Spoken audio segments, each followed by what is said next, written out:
welcome.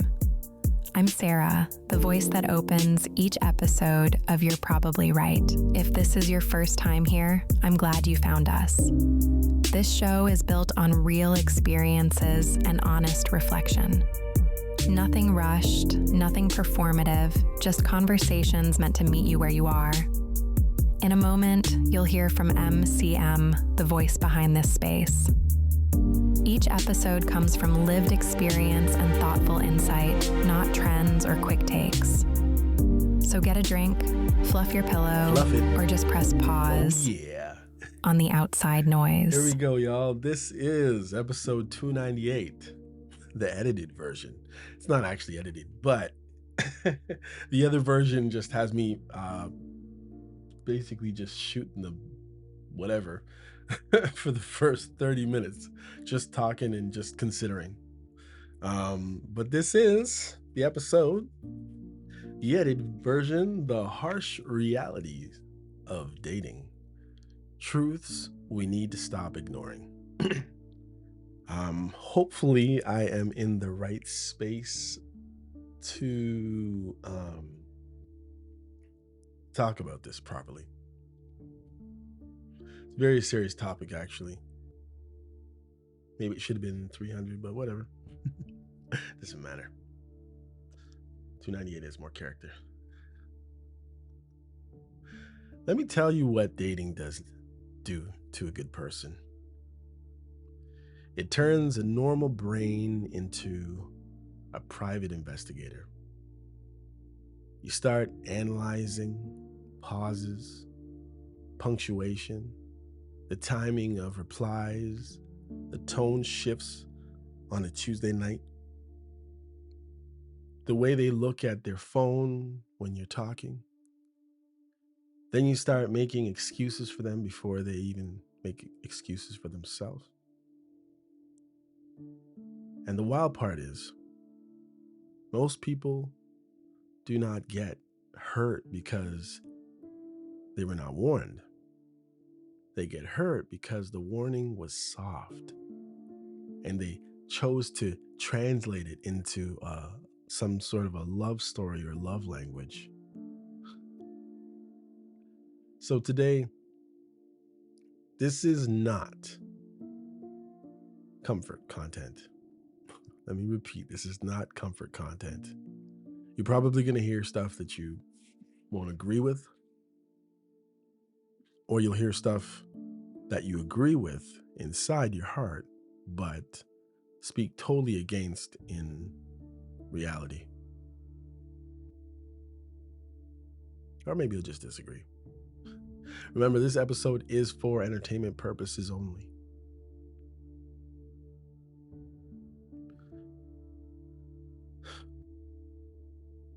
Well, anyway, stay positive. Your person is out there. And then we'll all go home and repeat the same pattern. This is clarity. Because if you're seeking it from somebody, like someone you're trying to be in a relationship with, you in trouble. Clarity should be given. If clarity is sought, you got a problem. This is the stuff we ignore because it forces a decision, and decisions cost you something. They cost you access. They cost you fantasy. They cost you the idea that if you just hold on and behave perfectly, somebody will finally choose you. And not just somebody. Maybe somebody that you actually want to choose you, is better to say. I'm going to walk through 20 harsh truths that show up in dating. Not as a big dramatic moment, but as microsignals, as soft messages. And I'm going to expand each one properly as best I can, because these are not just quotes you repost. These are patterns you live inside of. If any of this hits a nerve, good, sit with it. Not because I want you to be upset, right? But because a nerve is usually connected to truth, life, movement.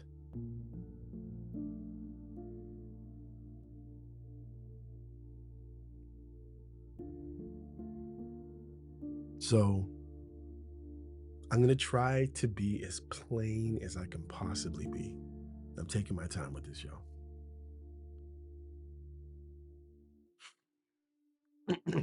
Okay, simply. If they say, I'm not ready for a relationship right now, here is the translation. I don't care if they told you you're a nice person. I don't care if they told you you were sweet. Here's the translation. Most people do not want to accept. Not ready usually means not ready with you. People make time, make space, and make plans for what they truly want. Okay, let's take this out of the girlfriend, boyfriend, husband, wife situation, right? People make time and space for things that they want, right?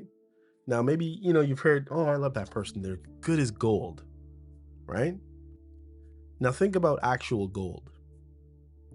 If somebody told you that if you wait for 2 months, somebody's going to all you need to do is stay somewhere for a certain amount of gold. And it's enough gold that it will make you happy. You're going to wait that time. If somebody says, I'm going to give you 50 bars of gold, your car is full. Trust me, you're going to throw something out of that car and make space for those 50 bars of gold.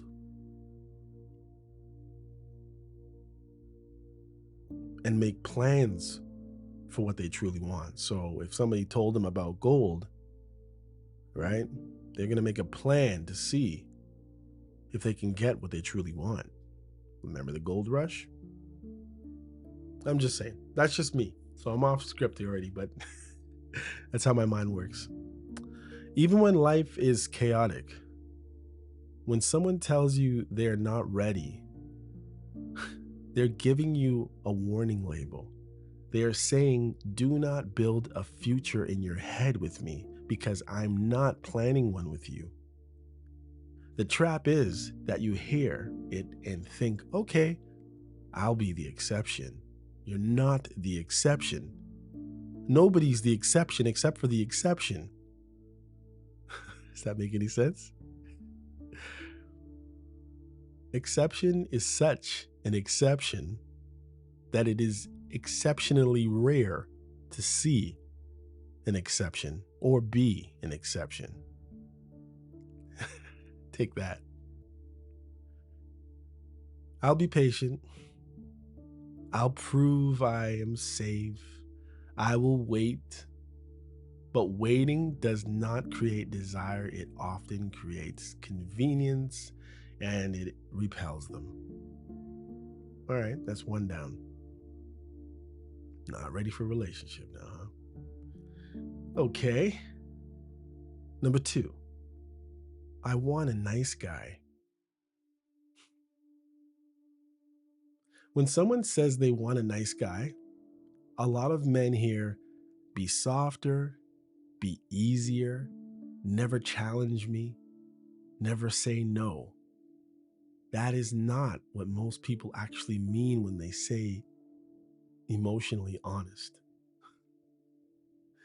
They mean they want kindness with strength, warmth with a backbone, a man who is respectful but not controllable. Because kindness without boundaries turns into people pleasing. And people pleasing is not attractive. Sometimes you people please, but then when you see somebody else people please, it like you'll understand. It is predictable. If your niceness is a strategy to be chosen, you will eventually feel resentful when it does not work. And that resentment leaks out in your tone, your expectations, and shows in your disappointment. Basically turns you into a suck. Just being real, y'all. He's just a friend. This one is brutal because it sounds harmless and it gives the other person plausible deniability. People love to say that. Sometimes he really is just a friend, but a lot of the times he's a man who is waiting to jump on the right phrase for the right situation, for the right argument between you and her to happen. She knows he's waiting, even if she pretends she does not. The reason it bothers you is not because you are insecure. It is because you can feel the tension, the attention, the subtle flirting, the emotional closeness that is being labeled as innocent. And the moment you call it out, you get painted as jealous, controlling, you don't understand what's happening, he's not my type. That's usually what it is. Usually he's not your type. or broken, because it is easier to attack your perception than to admit the truth. If you are seeing a pattern clearly, do not let someone shame you into unseeing it. If something's happening all the time, it's happening. Don't let people shame you out of your conscience, out of your senses. Okay. Next, money doesn't matter to me. When someone says money doesn't matter, listen carefully.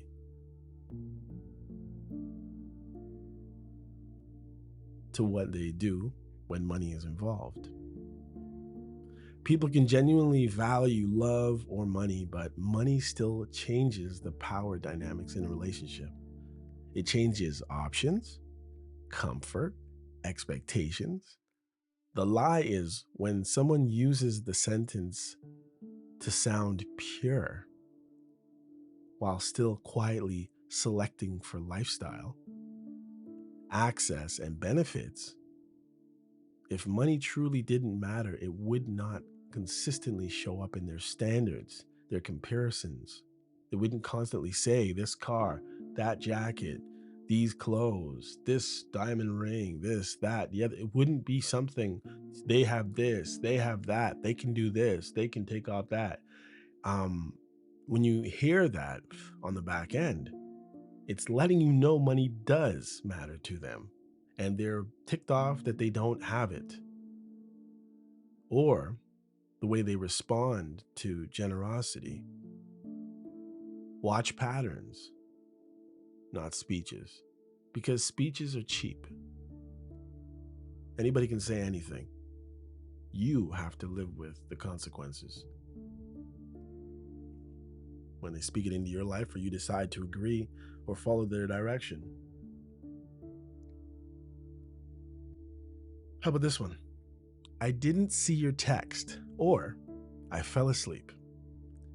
Everybody misses a text once in a while. That is real life. But repeated excuses around communication, especially when they are always on their phone. Every time you turn around, they're on their phone, but somehow they miss yours. The same time frames while they're using their phone doing other things. It's not a tech problem, guys. It's not the ringer didn't go off or the phone didn't buzz or vibrate or whatever, or the vibrator was off or whatever they want to say. It is a priority problem. When somebody is excited about you, they find you, they return to you, they check in. In other words, they might pick up the phone and look to see if you messaged. It wouldn't be hours and hours and hours. If it's hours and hours and hours, they meant it to be hours and hours. And, oh, well, I finally got to get back to this person. Yeah, because they feel obligated that way. Anyhow, they want to keep the connection warm, right?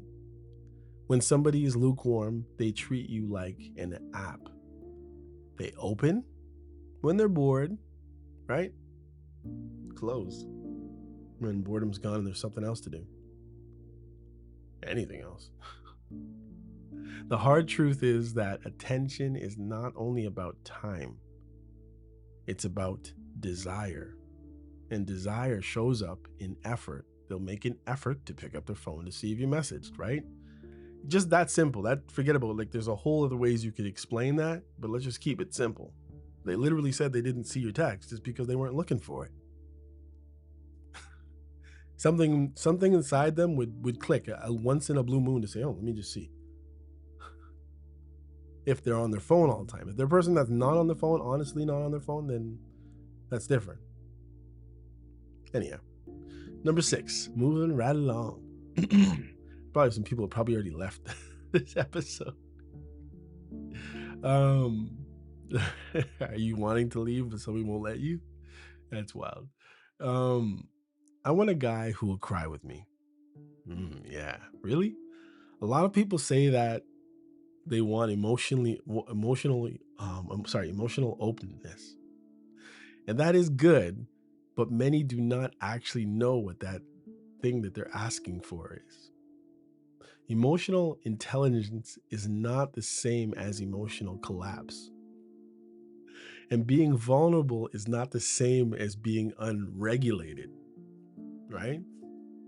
When you're emotionally intelligent, you can understand, you can empathize with people, you can put yourself in their shoes, you can feel their pain, you can see it in their eyes, their expression, their energy. Like, you are emotionally intelligent. When you emotionally collapse, that's you, and you melt into a puddle of tears. No control. Doesn't look beautiful, doesn't look wonderful. Snotty, snot running from your nose, like broken down. Just picture that. How sexy do you think you look? Right? And being vulnerable is not the same as being unregulated, right? When you can be vulnerable and you can say things that bother you, or things that have hurt you, or disappointments, and maybe how happy you really are, or how enjoyable something is to you, and you can actually express that, is not the same as literally being emotional and jumping left and right on all over the place and being carried to and fro by your emotions. That's unregulated. Nobody wants that either. It's unpredictable. It's crazy. What most people want is a partner who can feel deeply, communicate that clearly, and still carry themselves with stability. If your emotions become a constant performance, or if you use feelings as pressure, it will eventually feel heavy to the other person. The goal is not to be emotionless. The goal is to be emotionally honest without becoming emotionally dependent, because then you're all over the place. And if you're unstable, nobody wants that. Next one. I've only slept with blank guys. When someone volunteers a number early, ask yourself, why is it being offered? And they just offered it, right? If it truly does not matter, it would not be presented like a resume line meant to reduce your concerns or increase your comfort. Sometimes it is honesty. I think most guys are generally pretty honest. But I mean, I don't know. But sometimes it is perception management, a way to shape how you see them before you before you get enough data, really. The deeper issue is not the number. The deeper issue is the intention behind the disclosure. And I guess how much of them has been given away. Pay attention to how curated the story feels, because over polished stories often have a purpose. And as I said before, the deeper issue is not even, it is the number for obvious reasons. But how much of them has been taken through those number of guys? It could be two, it could be one.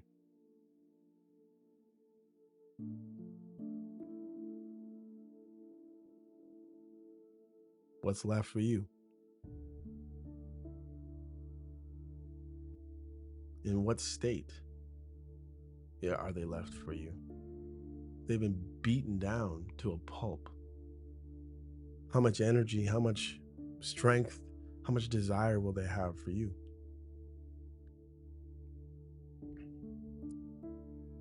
Here's the next one. I just need space. It's number 8, by the way, guys. I guess I should be giving the numbers, but sometimes I don't want to do that. But anyhow, space can be healthy. Space can be real. Space can also be a tool. Some people ask for space because they are overwhelmed and they want to reset. And that is fair. But some people ask for space because they want to detach from you without consequences, while still keeping you emotionally available in case they return.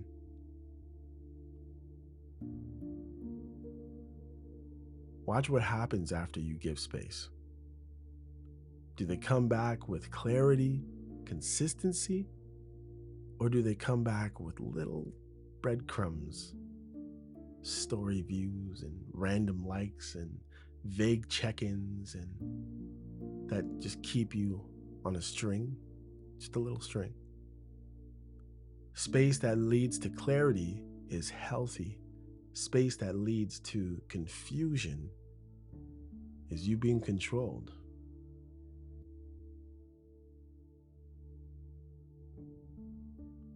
Number 9, we should just vibe and not rush things.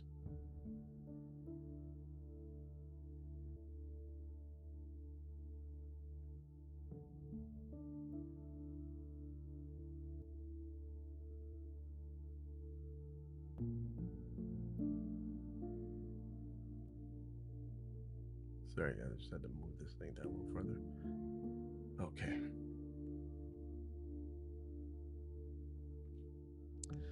Yeah, we should just vibe and not rush things. This sounds modern, it sounds cool, it sounds relaxed, and it often is a stall. There is a difference between taking time and avoiding definition, and most people can feel which one is happening.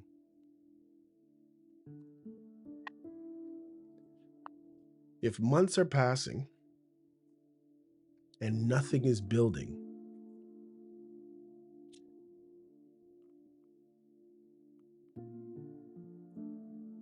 you are not in a slow burn, guys. You are in a holding pattern. Lighting a candle, by the way.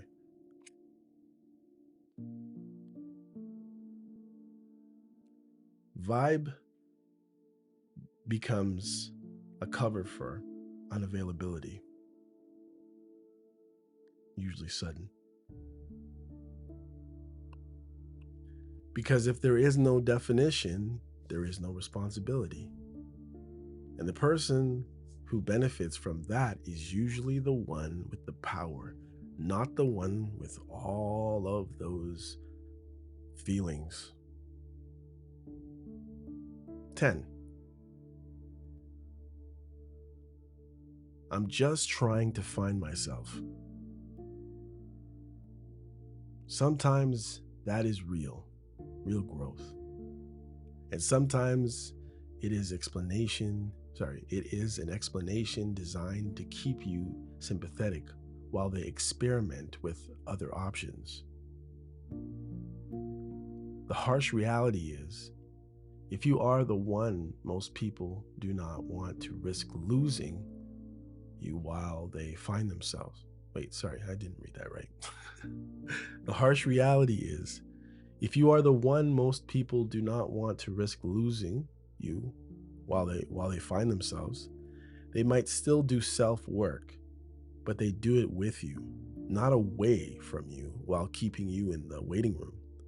If you feel like you are supporting their self-discovery while your needs get paused, that is not romance. That is you funding somebody else's freedom, and the price you pay is your peace and possibly the ability for you to do for yourself and those you need to be doing for. Hold up, y'all. Stretch this thing a little farther. I don't want to feel the pressures of my time running out. Okay, here we go.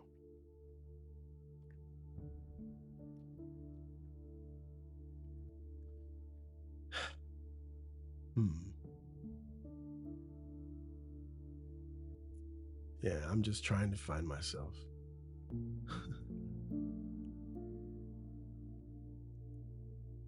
Yeah. All right. 11. I've been hurt before is not vulnerability. It can be a shield. Yes, people have trauma, obviously.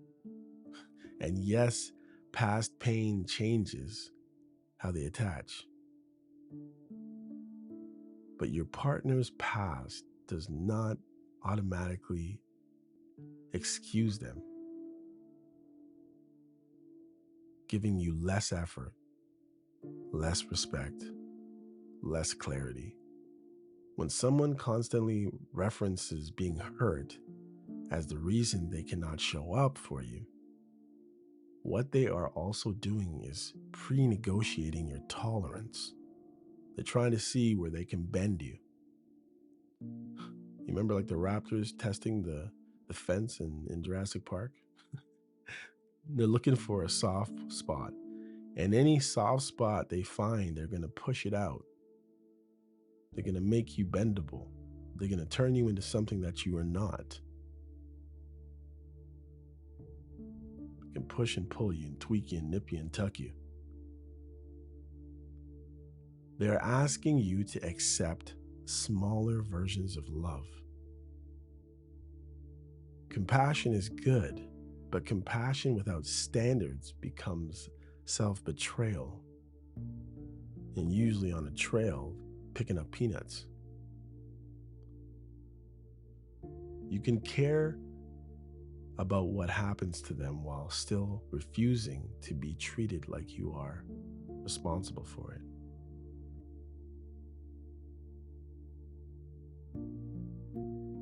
Yeah. Number 12, let's just see where this goes. Often means they already know. This line keeps hope alive, like Jesse Jackson. Keep hope alive without offering commitment. And hope is a powerful drug. If someone truly sees potential, they do not need to lock you down on day one. They also do not keep you in a fog for months. The clearest sign is momentum. Do things build? Do you get closer? Do you become integrated into each other's lives? You meet the fam. If the answer is no, and not, if you forced it, the answer is still no. Yeah. Seeing where it goes is really seeing how long you will stay with no guarantee. At some point, vague becomes disrespectful.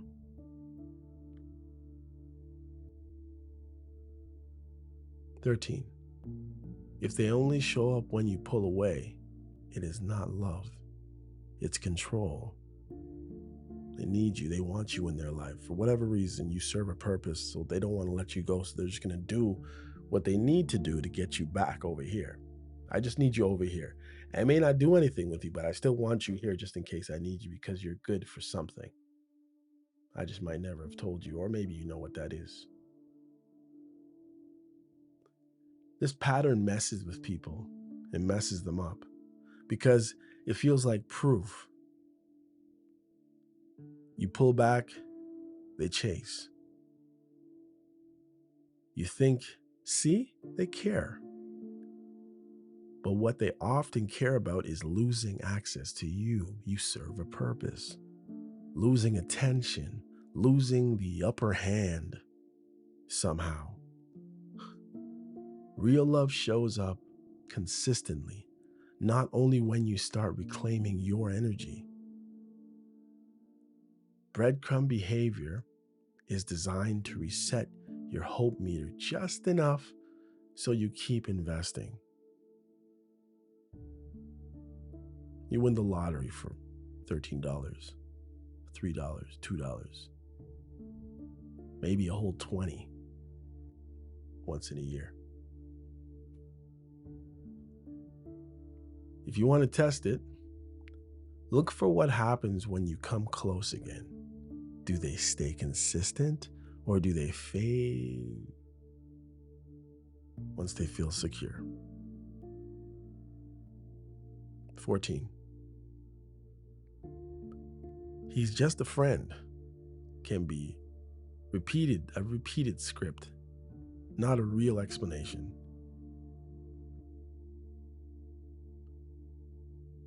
Let's see, hold on.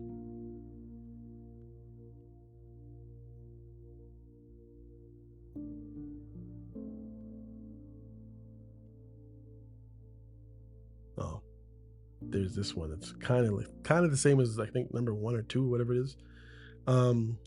Some people use the same line across multiple connections because it is a socially safe thing to do. It allows emotional intimacy with someone outside the relationship while keeping the official partner quiet. And even if nothing physical happens, emotional cheating is real. When there is secretiveness, flirtation, private closeness, or a reliance in some way that should belong inside your relationship. Maybe it's not just a lunch, right? There's something there. Otherwise, you just have lunch with everybody else in the building. But they're constantly going to lunch together. But he's not her type. There's something there. Even if it's just from him to her, and therefore he's investing something into her, which is hitting a satisfaction button.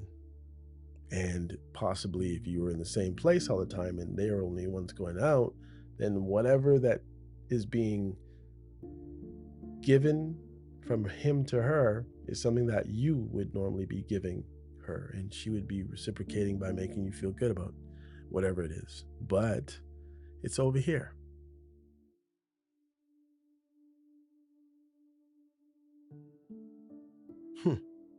And even if nothing physical is or going to happen, emotional cheating is real when there is secretiveness, flirtation, private closeness, or a reliance that should belong inside your relationship.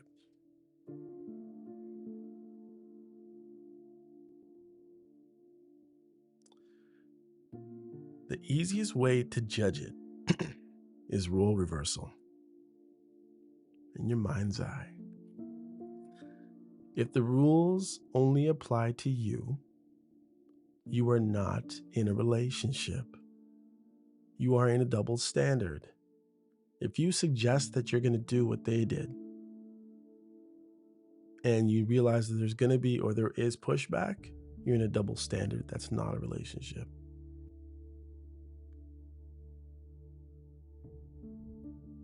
And if you don't believe me, tell them, yeah, be serious. I'm going to do what you're doing or what you did or what you're trying to do at the same time while you're trying to do it, and see what they say to you. Because they got all the hand, they're going to say, no, I'm done with you. Or maybe we should step back. Guaranteed. 15. If they keep comparing you to their ex, you are competing with ghosts. Ghosts that weren't as bad as they say they are, and ghosts that are better than they say they are. And that's behaviors, because nobody is everything all of the time, right? Somebody can say somebody's a jerk as much as they want to, but then why do they have 3 kids with them? There must have been some good times in between all that at some point. But yet all you hear is how negative and how bad and how horrible they are.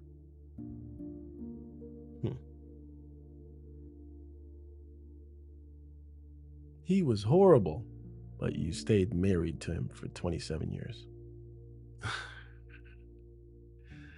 I had to. It was for the children. You don't have any kids.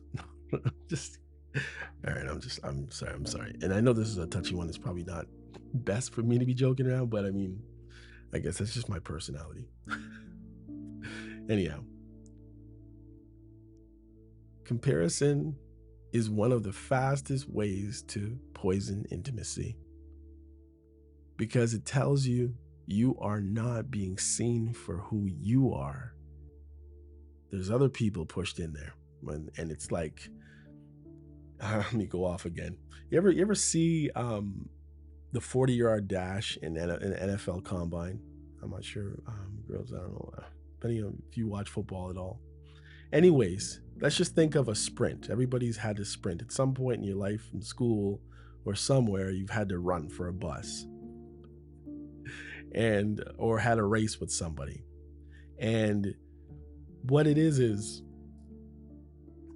they show you running, or you run and they tape it, right? And then you run a couple more times, or maybe just one more time. And then what they do is they superimpose the first video on the second video, and they see how well you keep up or are in front of the other as a comparison. So just because they're always talking negatively about their ex and comparing you when you do something negative that their ex does, don't think that it's making you look good. Sometimes people compare by accident, but repeated comparisons mean their emotional energy is still tied to the past. And the danger is you start auditioning, trying to outperform somebody you have never even met. You will end up paying for damages you did not cause. And that is exhausting. A healthy partner processes their past. Then they show up present. They do not use you as a replacement project, thinking about their past the whole time.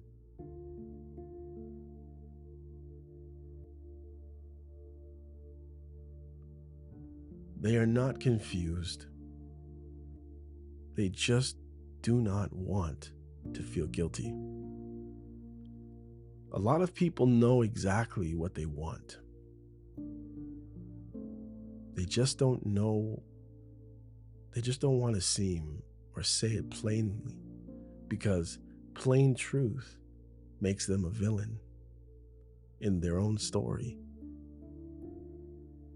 I mean, if you have a choice, you can make yourself the villain in your own story. So they keep it soft. They keep it ambitious. They keep you close enough for comfort, but far enough for their freedom. This is why people say things like, I don't know what I want, or even though they've already told you what they want because they stated it when you first started talking, all of a sudden they don't know what they want, while still making very clear choices that benefit them only. The harsh truth is, indecision is sometimes a decision, a strategy, not a feeling. And if someone's confusion only confuses you and not them, then you're being played. 17. If they cannot say what you are not anything to them. Doesn't sound that, right? It doesn't sound right. Let me say it in a nice way. If they cannot say what you are not anything to them. It just doesn't sound good no matter how you say it. Listen, labels are not everything, obviously, but clarity is. The person who says, I don't like labels, often means I don't like expectations on me. They want access to your loyalty or your intimacy without offering the public accountability of a commitment to you. And that keeps you stuck because you cannot set boundaries around something undefined. It's impossible. If it's not defined, how are you going to set a boundary around it? No, it's fluid. It goes here, it goes there. It shoots way over here, and sometimes it pulls way back here because it's undefined.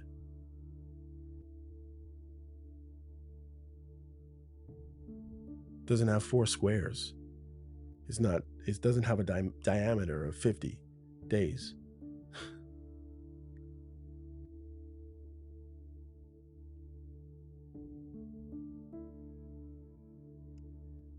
A relationship does not have to be rushed. Let me say that again. A relationship does not have to be rushed, but it should be honest. And honesty includes naming what you are building. If they resist that forever, it is because the undefined status serves them and eventually they're going to be gone. 18. There's 2 more. If they only treat you well when they are afraid to lose you, it is performance, not growth. There is a difference between someone who wakes up and changes and someone who panics and temporarily behaves. Panic love looks intense. Trust me. For a moment, then fades once you relax again. Real growth shows up as consistent habits, not emergency kindness. If every improvement in the relationship comes only after you threaten to leave, you are not being loved. You are being managed. And the long-term cost of that is you becoming addicted to crisis, because crisis becomes the only time you receive effort. It's twisted, isn't it? Number 19. I think this is a good podcast episode. Number 19. You are not too much. You are just too aware now. People will call you intense when you ask for clarity, because clarity forces them either to commit or leave. They will label you as an overthinker because it is easier than admitting their behavior is inconsistent. The truth is, your instincts sharpen when you have been through enough games. You start seeing patterns early. It seems like you're, losing your mind or you're too sensitive with everything, but it's no, you've learned. You know. The right person will not be drained by your standards. They will respect them. If someone is irritated by basic requests for consistency, they are not looking for a relationship with you. They are looking for convenience with you of whatever that is. And remember stores they used to call convenience stores? Right. The reason why they're convenience stores are because you're convenient, and I'm trying to put it back to a person. There are many things about individuals. There are many things about you. You have pros, you have cons, you have perks. Even if you're broke, you have some perk why they're around you in the first place. And whatever it is that convenience store person, or whatever you as a convenience store person are offering those people, even if it's just a bag of milk, then you are the milk supplier for that person. Do you understand? So when they're with you for convenience, it's just, what are those things? What are those sundries? Just think about it.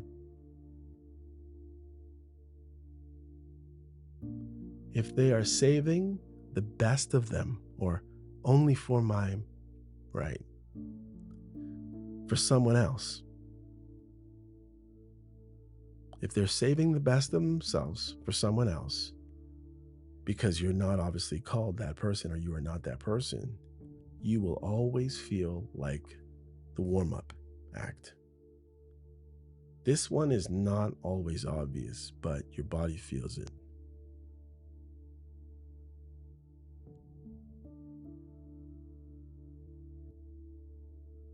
You feel like you are auditioning. You feel like you have to earn basic decency. You feel like you are competing with an invisible future person. They give you half effort, half honesty, half availability, and you keep trying to make it full on each respective level. The harsh reality is, love does not feel like a constant tryout when it is right.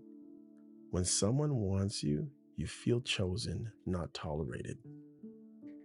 They're not just going to meet up with you to appease you. They meet up with you because they want to meet up with you, right? So this was tough, I know. So let me end it like this. None of this is about bitterness. And none of this is about hating dating, or hating men, or hating women. This is about respecting your own nervous system, because your body knows when something is off. Your mind just keeps trying to negotiate and play mental judo. If you take anything from this episode 298, take this. Stop translating soft rejection into secret love. Stop calling inconsistency a mystery. Stop calling vagueness taking it slow, because it's not going anywhere. Stop calling access connection. And stop letting somebody keep you in their life at a discount price while you pay full price emotionally. Go half-cocked out of your mind. Clarity is not cruel. Clarity is kind. Clarity should not be sought from someone. Clarity is something that is given, because it saves time, it saves dignity, and it saves years of your life that you cannot get back. If it is not clear, it is not safe. If it hurts more than it heals, step back. And if someone wants you, you will not need a detective kit to prove it. You will feel it in their consistency. this is You're Probably Right. If you know somebody who's living inside confusion right now, maybe send them this episode if you want, if you care about them. Not to shame them, right? But just to wake them up. Because the goal is not to win somebody over. The goal is to stop losing yourself. Not who they used to be. And not in a good way.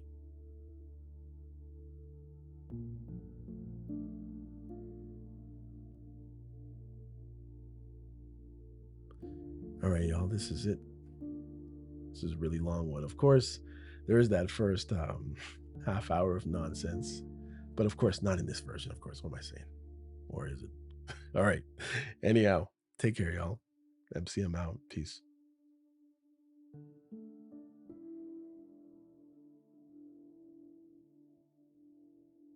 Hey, come check out You're Probably Right podcast.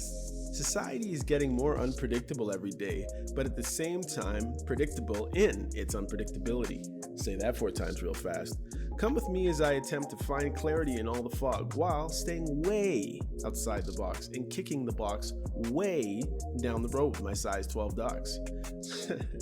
I use the Bible, experience, education, fortune, misfortune, life's lessons, life's mistakes to sort through all the mess. I talk about news, God, God, self-help, sports, sickness, health, music, parenting, love, humbleness, hurt, pain, joy, and all the things that might make you say, I never thought of it that way. Hopefully, anyway. Also, I take a stab at answering tough and not so tough questions, and all the while, understand that, listen, sometimes you end up in the hot seat and there's no thermostat. Well, that's how it is here. And because there's no topic, very few topics off the table, Torontonians will understand that Doug Ford reference there. Hopefully the podcast will be helpful and uplifting. And hey, maybe you'll find your own private Idaho here somewhere. Hope to see you soon.